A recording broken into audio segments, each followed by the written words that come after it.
doing today? Are you having fun? Are you enjoying? Are you just being yourself?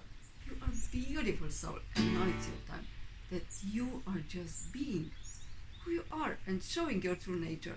Today we are going to ask the oracle cards, the Wild Offering Oracle by TOSHA Silver. How can we connect more to our hearts? And we received this card, Dove. Offering all to divine doesn't mean negativity never arises, but you can say, free me from this prison of doubt. I cast this burden to you. Show me your will and restore me to faith and confidence.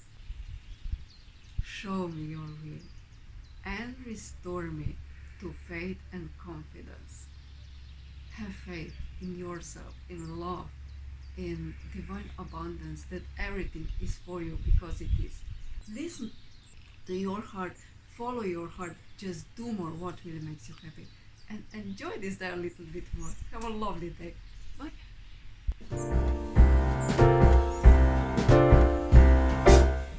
We wish you a Merry Christmas.